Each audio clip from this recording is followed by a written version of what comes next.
Eu quero compartilhar mais uma vez, desde domingo, o tema que vamos estudar hoje, sob o título Falamos Aquilo que Cremos, é a parte 2. E o tema, o texto principal é de 2 Coríntios 4,13, quando diz assim: tendo, porém, o mesmo espírito da fé, como está escrito, eu criei, por isso é que falei. Daí Paulo diz assim: também nós cremos, por isso também falamos. Ou seja, falamos aquilo que cremos. Que Deus nos ensine coisas preciosas a respeito desse assunto. Eu oro em nome de Jesus, pedindo a Deus revelação, conhecimento, que além do estudo bíblico, o Teu Espírito, ó Senhor Jesus Cristo, cale fundo no nosso ser as Tuas palavras, nos alimentando, nos nutrindo espiritualmente, dando crescimento e maturidade de que tanto precisamos. Queremos avançar um pouco mais nesta noite, queremos subir mais um degrau em direção ao Teu conhecimento, em direção às Tuas verdades. Eis-nos aqui, é no nome de Jesus que repreendemos toda e qualquer força contrária ao bom andamento desta mensagem, e nós mesmos nos submetemos à Tua voz, nos submetemos à Tua palavra e ao Teu conhecimento. O povo que ama a Deus, o povo mais feliz desta terra, diga amém, amém e amém. Graças a Deus. Obrigado, nosso maestro.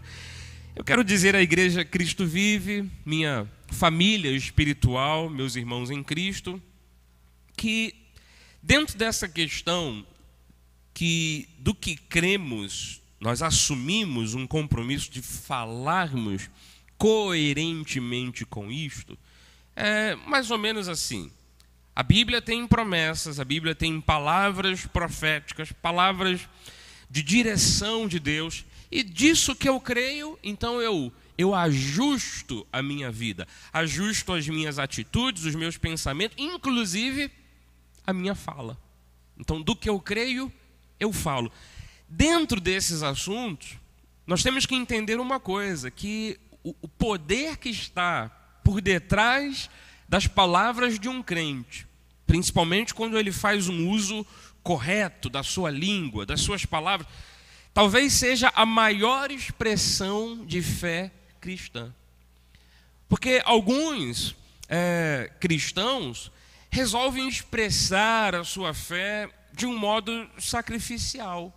Aliás, a Bíblia, no Antigo Pacto, ela é recheada de modelos assim. Esse modelo já está ultrapassado. Cristo inaugurou um novo modelo. A gente não vive mais hoje de sacrifícios do corpo, de esforços físicos. Mas você encontra muitos crentes, às vezes, sacrificando o corpo humano em busca de um crescimento espiritual. Eu digo sempre suposto crescimento espiritual.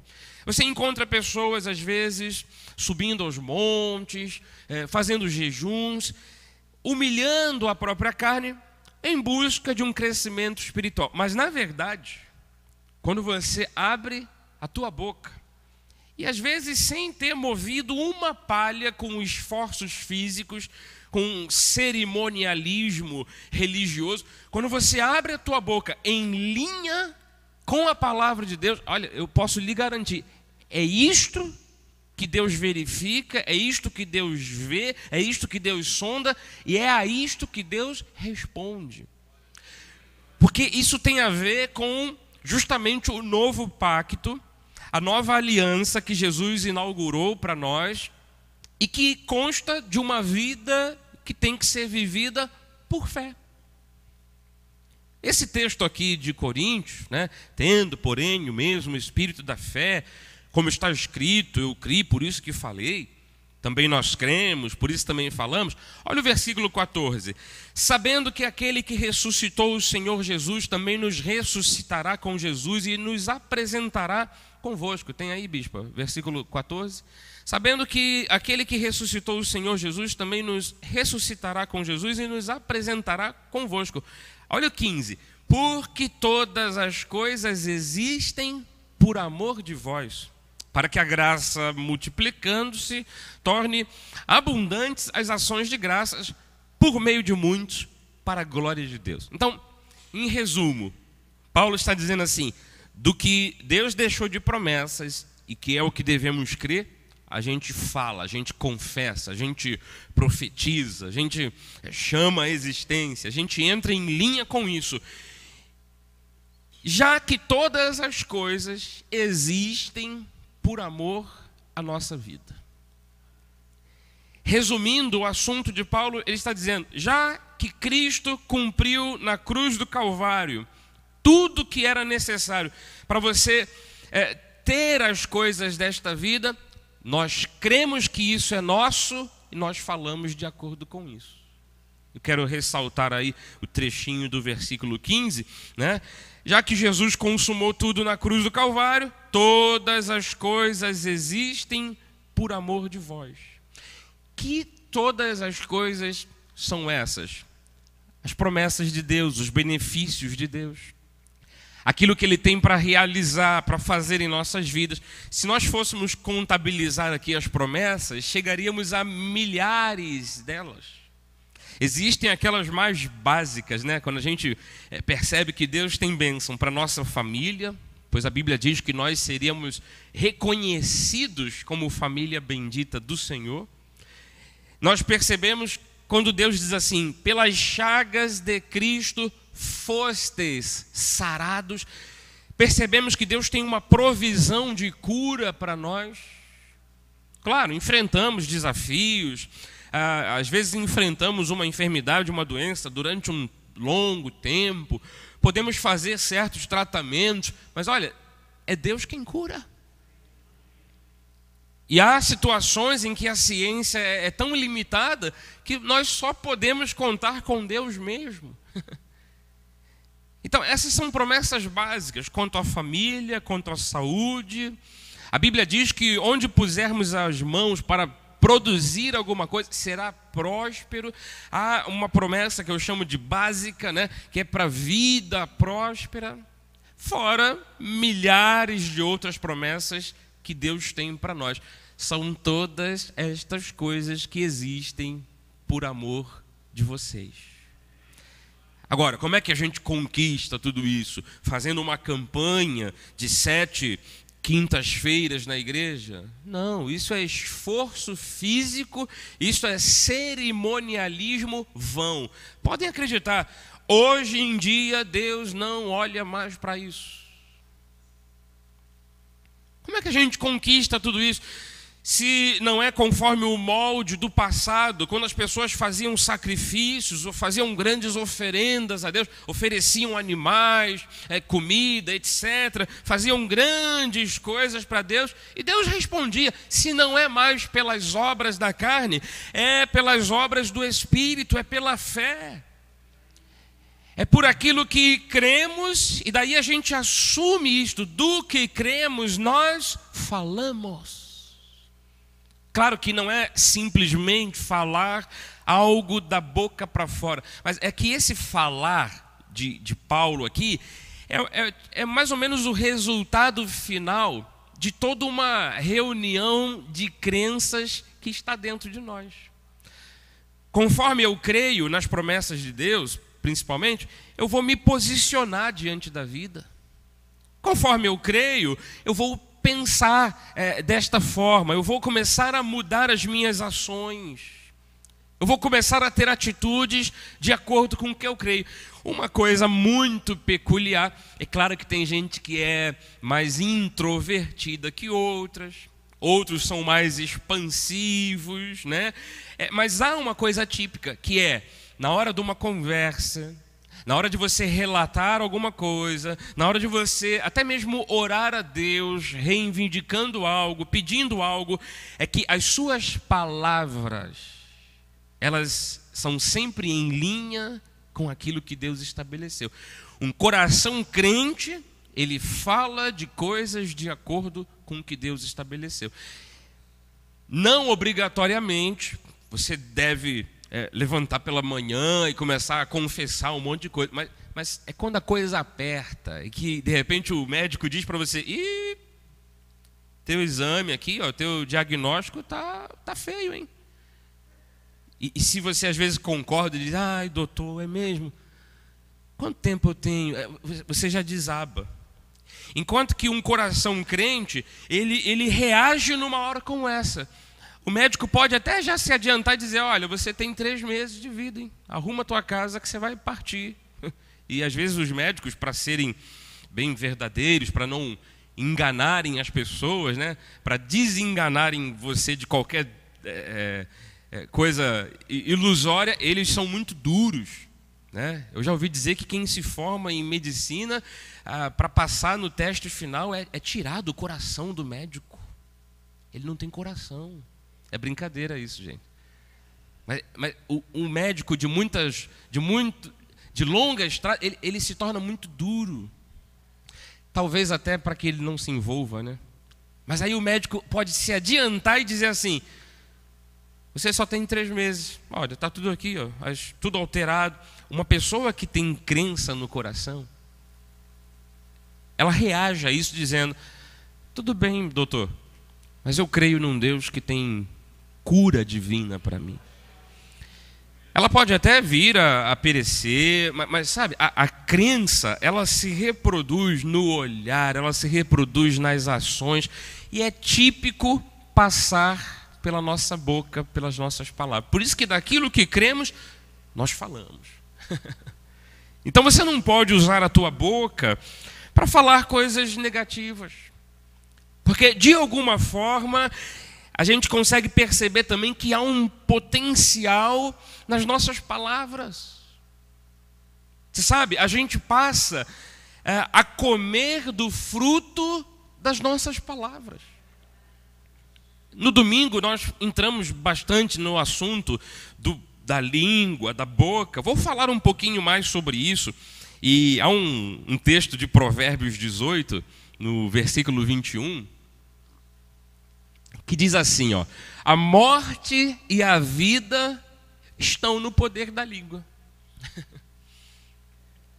Volto a dizer, tá? O que eu disse há pouco.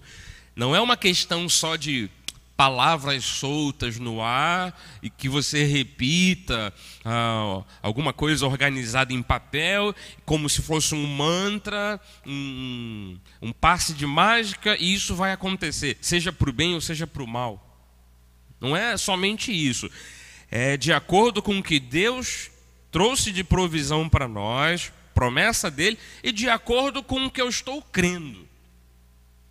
Há uma promessa de Deus quanto a ter uma vida abençoada. Eu creio nisto, então eu digo: eu sou um abençoado.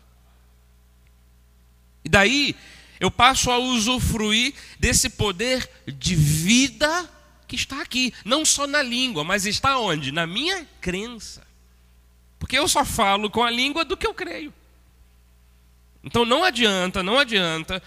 Também quero desenganar aqui todos os irmãos, quero deixar todo mundo sabendo das coisas. Não adianta você apenas acordar de manhã e ler lá na sua listinha que você cola na geladeira: eu sou bonito, eu sou lindo, eu sou rico, eu sou próspero, eu sou bonito, eu sou lindo, eu sou rico, eu sou próspero. Isso é tentar estimular a sua mente de alguma forma, mas se a crença no coração não for forte, nada acontece.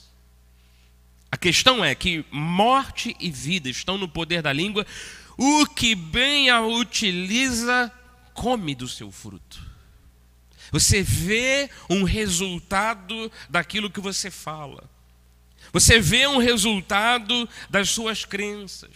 Por isso, a questão primordial daquele controle da língua.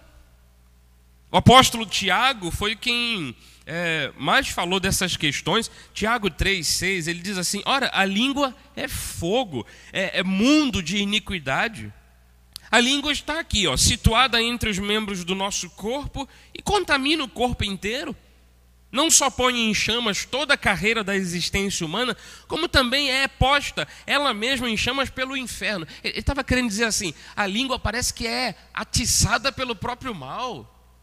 né? Porque tem gente que abre a boca, fala um monte de besteira, roga praga para os outros, roga praga para si mesmo, influencia na vida de um filho, na vida de um adolescente, às vezes por pura raiva, por puro descontentamento. Ai, seu burro, seu ignorante, você nunca vai ser nada. Isso às vezes fica impregnado dentro da mente de uma criança, e a criança e a mãe e o pai vão comer do fruto daquilo que saiu da língua de alguém. Ora, bispo, mas eu vou dizer o quê daquele pimentinha?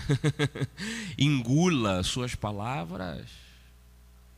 Acredite que Deus pode transformar a vida da sua família e fale de acordo com o que você acredita. Na verdade é que eu não acredito muito bem que Deus possa transformar a vida de um menino serelepe. Então as suas crenças não estão muito bem firmadas. Essa é a questão. A gente não está aqui para julgarmos uns aos outros, não estamos aqui para julgarmos uns aos outros e dizermos assim, você não acredita, acabou. Não. A partir do momento que você acreditar na palavra de Deus, mude a sua maneira de falar. Fale de acordo com o que você crê. Mas é que o meu marido é isso, aqui. Minha esposa, etc. Os meus filhos. Comece a declarar bênçãos sobre eles. Se a língua pode contaminar o corpo inteiro, se a língua pode pôr em chamas uma floresta inteira, então abençoe também com a língua. Porque quando a língua não é domada, aí sim ela gera iniquidade, ela gera contaminação, chamas de fogo.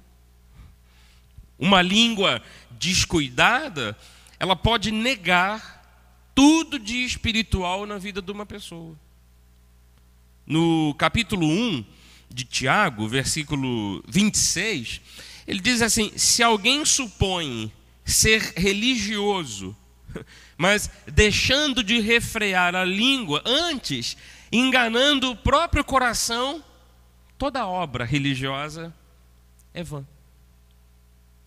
Então, mesmo sendo religioso, se o homem não domar a língua, tudo pode ser em vão.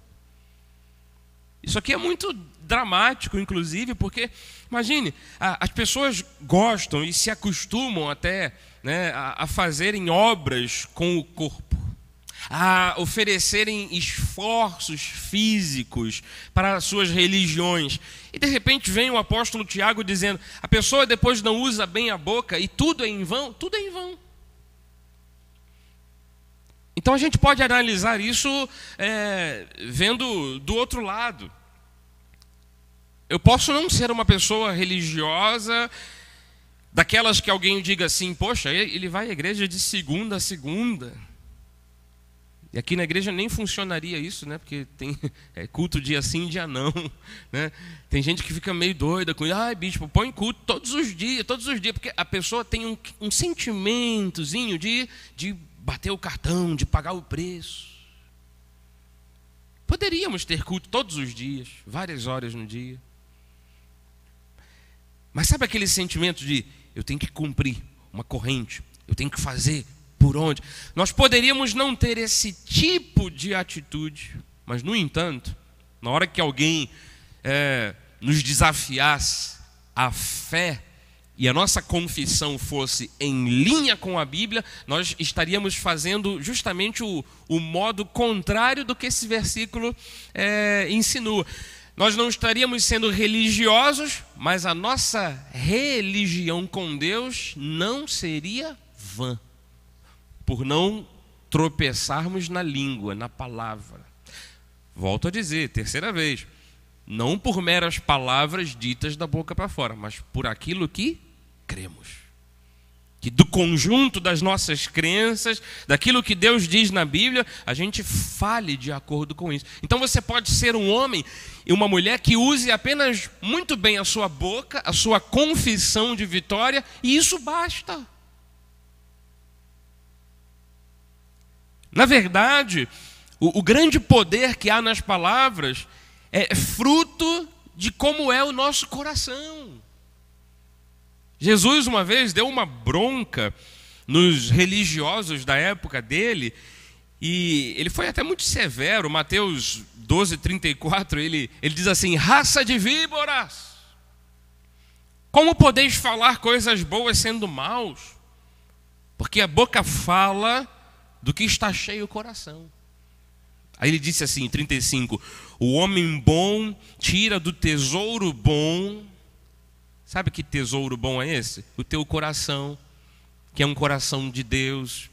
É um coração que é terra boa, que recebe a semente do Evangelho e ela germina. Então, eu não posso desse meu coração bom ficar, sabe, tirando coisas ruins.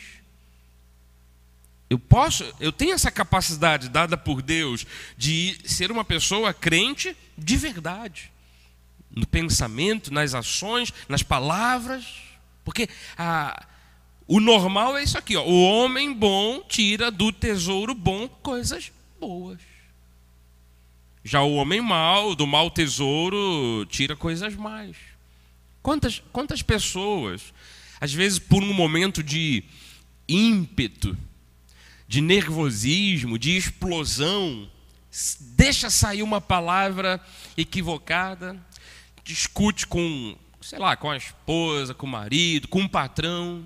Quantas vezes a pessoa perde grandes oportunidades na vida, por quê? Porque simplesmente não segurou a língua. Ah, mas eu estava pensando aquilo mesmo, eu tenho que falar o que eu penso. Às vezes é bom segurar.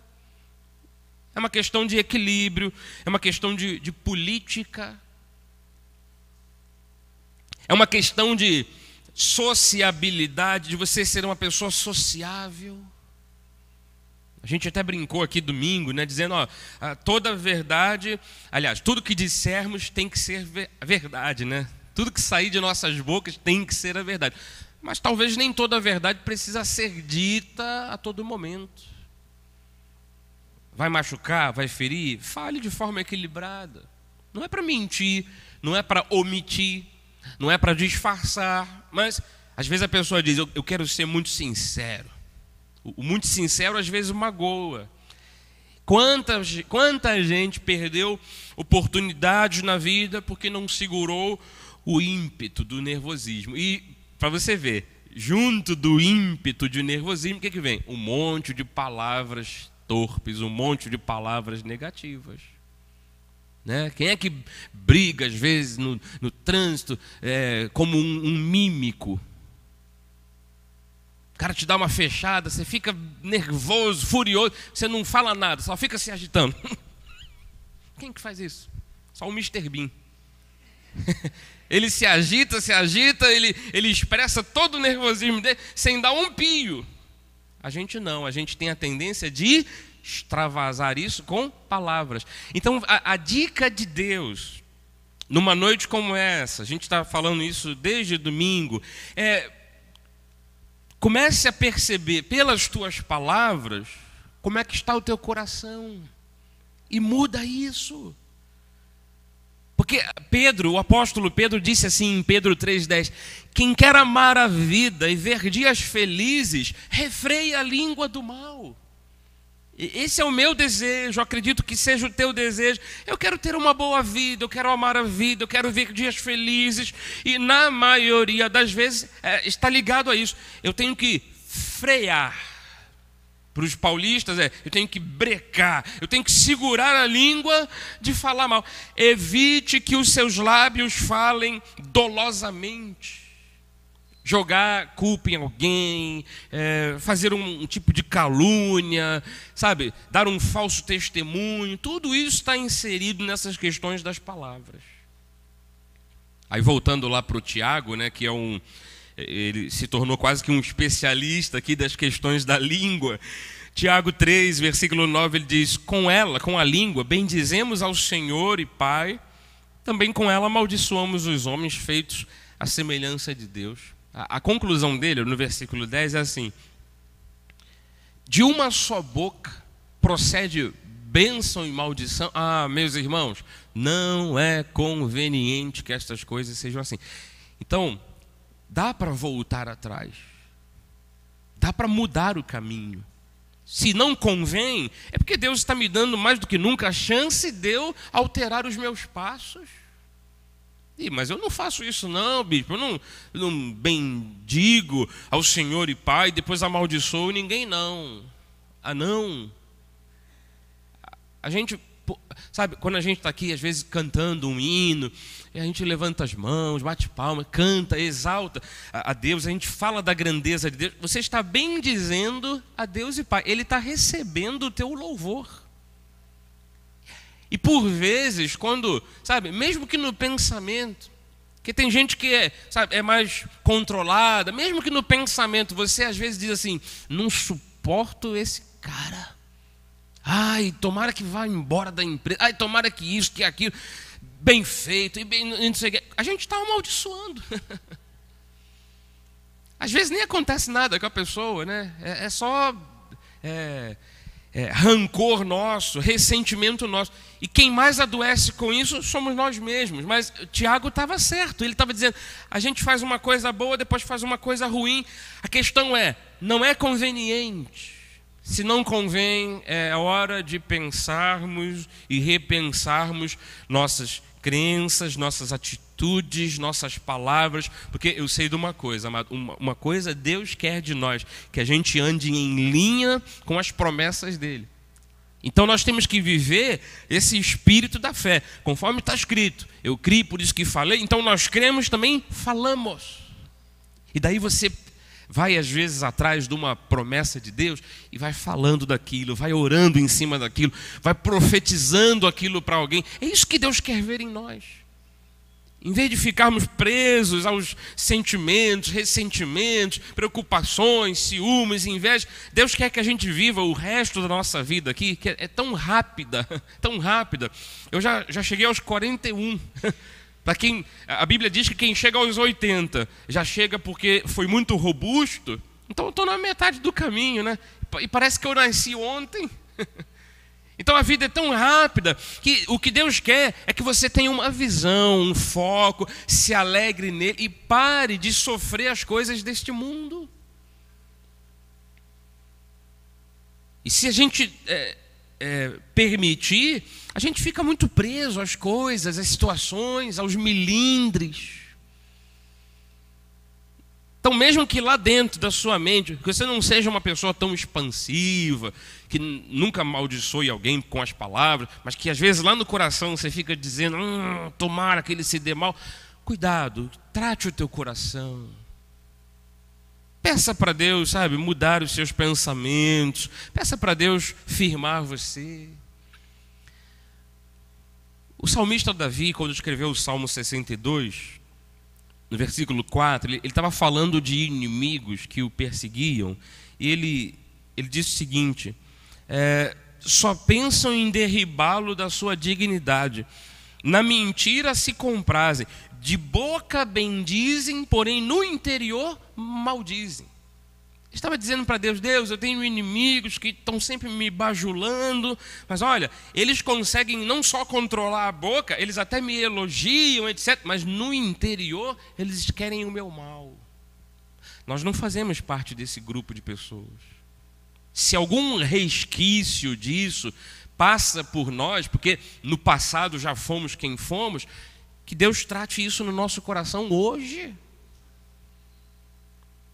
Ele vai mais a fundo, o Salmo 5, versículo 9, diz assim, pois não tem eles sinceridade nos lábios, o seu íntimo é todo crimes, a sua garganta é sepulcro aberto, e com a língua lisonjeiam. Aqui também o extremo do caso que a gente está vendo, né? É a pessoa que com a língua lisonjeia, às vezes está ali te bajulando, fazendo alguma coisa boa, no fundo ele quer puxar o teu tapete. Nós não podemos sermos nem parecidos com esse tipo de gente. Coração e língua podem às vezes arruinar uma vida familiar inteira, uma vida secular, uma vida profissional inteira. Porém, podem abençoar. Porque a morte está no poder da língua, mas também a vida está no poder da língua. O que bem a utiliza, come. usufrui disto. Aí voltando de novo aqui no expert do assunto, Tiago 3,5, ele diz: também a língua, pequeno órgão, se gaba de grandes coisas. Você não vê que uma fagulha põe em brasas tão grande selva? A língua também é assim. Palavras erradas podem abrir caminhos que nós não gostaríamos que fossem abertos, mas também palavras consistentes, palavras coerentes com a Bíblia, palavras de acordo com as promessas. Elas podem abrir caminhos maravilhosos, abrir portas para nós, daquelas que Deus diz assim, ó, a porta que eu abro ninguém fecha. Enfim, a língua, ela expressa o que nós pensamos, o que nós sentimos, o que nós até mesmo queremos. E nós que temos um coração bom, porque Jesus já nos deu um novo coração, diga aleluia, nós já temos um novo coração. Às vezes fraquejamos e aí puf, sai uma palavra frívola da nossa boca. Como controlar isso? Porque, poxa, o nosso coração está sendo alimentado pela palavra de Deus. A gente vem à igreja para ouvir a voz de Deus, para se alimentar da Bíblia. Então, bispo, às vezes parece que não tem jeito. Tem jeito, porque, conforme Tiago disse assim, ó, a língua, porém nenhum dos homens é capaz de domar. Ele estava generalizando a coisa, dizendo, olha, é muito difícil. Às vezes é até impossível, mesmo para nós, que já temos um coração cheio da palavra de Deus. Mas até o que é impossível para nós. Olha o que Jesus disse em Mateus 19:26. Isto é impossível aos homens, mas para Deus tudo é possível. Eu creio numa coisa, no agir do Espírito Santo em nossas vidas, até para que domemos a nossa língua. Não é uma coisa humana, natural, que a gente consiga fazer muito facilmente, mas a gente pode controlar a nossa língua, nossas palavras, nossa confissão com a ajuda de Deus. Aliás, é com a ajuda dele que nós podemos fazer qualquer coisa boa. Então é necessário que às vezes você diga para Deus, Deus, poxa, eu reconheço alguns erros, eu não quero errar de novo, eu não quero continuar nesses erros. Tem um texto muito conhecido de Provérbios 28:13 que diz assim: o que encobre as suas transgressões, o que às vezes abafa o caso e não abre o jogo com Deus, jamais prosperará, jamais avança, a vida trava. Agora, o que as confessa e deixa, você tem um erro, você, por exemplo, nesses 30 minutos que eu estou aqui lhe falando, você já identificou uma coisa e outra, você diz aí para Deus, Deus, eu às vezes erro nisso, naquilo. Eu abro demais a minha boca para falar disso, daquilo. Reconheceu? Deixe. O que confessa o erro e deixa, não é aquela coisa viciosa de, ai Deus, perdão Senhor, aí amanhã faz a mesma coisa. Ai, perdão Senhor, amanhã faz a mesma... Não, confessou e deixou, alcança misericórdia. A vida avança. Até pela própria misericórdia de Deus que traz mudanças mesmo. Que traz transformação. Então eu creio nisso aqui.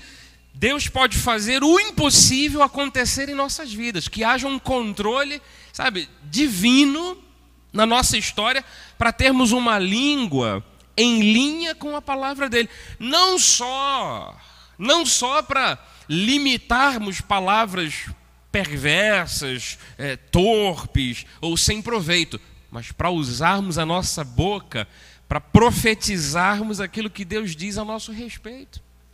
E aí você enfrenta suas dificuldades com a crença que está no teu coração. E a Bíblia diz que nós somos, por exemplo, mais do que vencedores. Eu posso estar enfrentando a dificuldade que for. A minha palavra, a minha confissão, a minha linguagem vai ser essa. Eu sou mais do que um vencedor. A minha família pode estar lá toda desequilibrada, sabe, precisando de um monte de coisa. Mas eu digo, minha família vai ser reconhecida como família bendita. Não abro mão disto. Ah, mas o vizinho, a vizinha, quando perguntar, como é que está lá aquela causa lá na tua família, como é que está lá o seu marido? Está em perfeita vitória. Aos olhos humanos pode estar tudo desmoronando. Mas às vezes, por exemplo, a pessoa passa uma enfermidade, uma doença, pode ser coisa leve, que você vai lá na farmácia, se automedica, pode ser coisa pesada, um câncer que ninguém tem cura, para uma coisa ou para outra. Eu estou curado pelas chagas de Cristo. O meu médico é o Senhor. Glória a Deus. Não é somente travar a língua para não falar besteira, mas é usar a tua boca, afirmando, como Paulo disse, posso todas as coisas naquele que me fortalece. Jesus está em mim e Ele é maior do que as forças que estão nesse mundo. Maior é aquele que está em nós do que aquele que está no mundo. Então você se posiciona até mesmo no mundo espiritual e você mostra para os anjos, para os demônios, para o mundo físico, o mundo espiritual, você mostra quem você é e para que você veio a este mundo. Às vezes nós temos essa mistura, né? Somos seres espirituais num corpo de carne e com uma alma, uma mente, um pensamento, as emoções todas construídas e cheias de memórias. Fomos feitos por Deus para vencer tudo, mas às vezes bate aquele sentimento de tristeza do passado. Sabe, nessa hora, pode ser uma coisa que afete lá o teu psicológico. Que você às vezes fica doido pensando, eu tenho que tomar algum negócio. Porque nessa hora você tem que se posicionar e dizer, epa, eu posso ter sofrido com isso no passado, mas eu hoje sou nova criatura. Essa verdade bíblica, ela tem que invadir tua mente, teu coração, tua alma e tratar aquilo que até mesmo a medicina, a duro custo, tenta tratar e às vezes consegue, às vezes não. Quando você tiver grandes desafios, Cristo vive em mim. E a vida que eu tenho agora na carne, eu vivo pela fé no Filho de Deus, que me amou e se entregou por mim. Então é por isso que todas as coisas existem, por amor de vocês. Não há nada nesse mundo que seja bom, positivo, que seja boa dádiva, que você não possa conquistar, que você não possa ter. Então às vezes precisamos pedir a Deus, Deus, faz a tua obra em nós, ajude-nos nessas questões da crença e do que falamos. Eu vou terminar com o Salmo 141, que foi um pedido que Davi fez a Deus. Ele diz assim, sabendo da falha dele, da sua imperfeição, ele disse, Senhor, põe um anjo, põe um sentinela, põe um guarda à minha boca. Eu não quero falar coisas negativas, posso ter um monte de inimigo me perseguindo, eu não quero amaldiçoar ninguém. E coloca um guarda, põe guarda, Senhor, a minha boca, vigia as portas dos meus lábios. Eu quero te louvar, eu quero te exaltar, eu quero glorificar o teu nome. Que esse pedido seja o nosso pedido numa noite como essa, para que a gente consiga frear as palavras negativas, não abrirmos a boca para falarmos qualquer coisa estranha, qualquer coisa perversa, e que a nossa boca, do que ela venha a falar, ela fale só das coisas de Deus, só das promessas de Deus, que a gente fale aquilo que a gente crê de verdade, e que Deus transforme a tua vida, sabe, de uma forma maravilhosa por conta dessa atitude, amado. Receba isso aí no teu coração, em nome de Jesus. Assim seja, assim disse o Senhor. Glória a Deus. Glórias a Deus. Vamos assumir isso, né? Falamos aquilo que cremos. Em nome de Jesus.